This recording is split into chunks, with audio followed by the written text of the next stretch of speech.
કેમ છો મિત્રો? તમને સૌને મારા એટલે કે વાઘવી સંજય પટેલના જય શ્રી કૃષ્ણ. શુભ સવાર. આમ તો મારી ઉંમર 8 વર્ષની છે, પણ મારા ઘરના બધા મને ફોઈબા કહીને બોલાવે છે. હું એનું કારણ પૂછું તો કહે છે તું ખૂબ બોલ બોલ કરે છે અને ખૂબ જ નાની ઉંમરમાં બહુ મોટી મોટી વાતો કરે છે. હા, એ વાત ખરી. મને બોલવા, વિચારવા અને સમજવા ખૂબ જોઈએ, અને એમાંય પાછા પ્રશ્નો પૂછવાની તો ખૂબ જ આદત. કદાચ મારા જેવી આદત તમને પણ હશે, ખરું ને? જો ને આજે જ હું જ્યારે મારું હોમવર્ક કરતી હતી તો મનમાં એક સવાલ આવ્યો કે આપણી આ લાઈફ એટલે કે જીવન શું છે? જેમ મેં તમને પહેલાં કહ્યું એમ મને આવા મોટા મોટા વિચારો બહુ આવે, અને પછી મારું મન આ પ્રશ્નોના જવાબ શોધવામાં લાગી જાય. હું નાની છું એટલે મારું વાંચન તો એટલું બધું ના હોય, પણ મારા ઘરના અલગ અલગ સભ્યો જોડેથી હું આ પ્રશ્નનો જવાબ લેવાનો પ્રયત્ન કરું અને એક યોગ્ય જવાબ શોધું, જેમાં સૌથી વધુ સચોટ અને મારા દિમાગની બત્તી જલાવી દે એવો જવાબ મોટે ભાગે મારા મમ્મી પપ્પા પાસેથી મળે.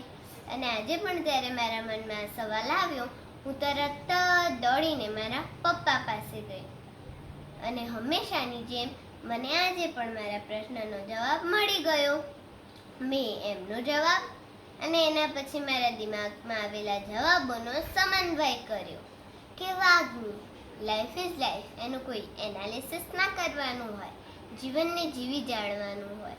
હું એવું માનું છું કે આપણે દ્રષ્ટિકોણ પર આપણું જીવન નિર્ભર છે.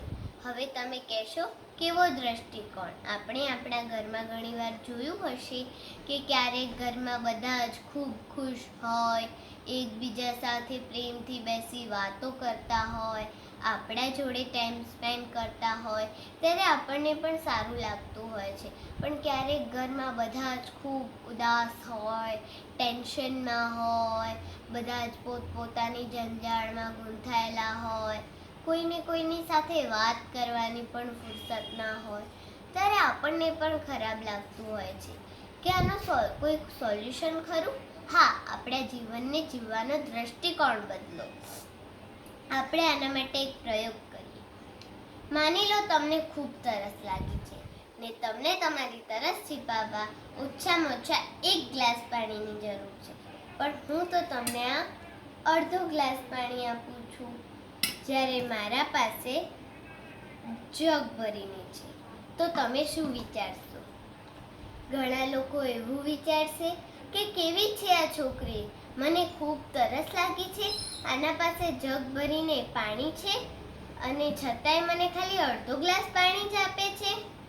ઘણા લોકો તો ગુસ્સામાં આવીને ના પાડી દેશે, નથી પીવું તારું અડધો ગ્લાસ પાણી. પણ ઘણા લોકો એવા હશે કે આ વાત દિલમાં દબાવી દુઃખી થશે, પણ એમને દિલમાં ખરેખર દુઃખ થશે જ. પણ એમાંથી ઘણા લોકો એવા હશે જે મનમાં કશું રાખ્યા વગર, કશું બોલ્યા વગર અડધો ગ્લાસ પાણી પી જશે. પણ એમાંથી કોઈક એવા પણ હશે જે ખરેખર ખુશ થઈને અડધો ગ્લાસ પાણી પીશે કે કોઈક અજાણ્યા વ્યક્તિએ મને મારી તરસ છીપાવવા અડધો ગ્લાસ પાણી આપ્યું, અને પાણી પી મને થેન્ક યુ કહેશે. અને કદાચ એના આવા વર્તનથી હું ખુશ થઈને એને બીજો અડધો ગ્લાસ પાણી પણ આપી દઉં. જિંદગીમાં ઉતાર ચઢાવ તો આવતા રહેવાના, કભી ખુશી કભી ગમ, પણ આ બંને પરિસ્થિતિમાં કેવી રીતે રહેવું તે આપણા પર નિર્ભર છે. જીવનને જીવવાના 2 દ્રષ્ટિકોણ હોય છે. પહેલો, ઊભી થયેલી પરિસ્થિતિ પર શોક વ્યક્ત કરી અફસોસ કરીને દુઃખી થવું, અથવા બીજો, જે પરિસ્થિતિ છે તેનો સહજ સ્વીકાર કરી એમાં હસતા હસતા જીવવું. શું ખબર તમારા આ પોઝિટિવ એટીટ્યુડથી તમને તમારી મૂંઝવણનો ઉકેલ મળી જાય. સો ફ્રેન્ડ્સ, અડધો ગ્લાસ ખાલી જોવાની જગ્યાએ અડધો ગ્લાસ ભરેલો છે તેવો દ્રષ્ટિકોણ કેળવો, અને જે છે તેમાં ખુશ રહેવાનો પ્રયત્ન કરો. ભવિષ્યની કોઈને ખબર નથી, કોણ જાણે ક્યારે તમારી કિસ્મત બદલાઈ જાય. ઓકે ફ્રેન્ડ્સ, તમારી રજા લઉં છું. ફરી મળીશ કોઈ નવા વિચારો સાથે. ત્યાં જો તમે પણ મારા વિચારો સાથે સહમત થતા હોય તો મને લાઈક કરો અને કોમેન્ટ કરો, અને મારી ચેનલને શેર કરો, અને હા, સબસ્ક્રાઈબ કરવાનું ભૂલતા નહીં. ત્યાં સુધી બાય બાય, ટેક કેર.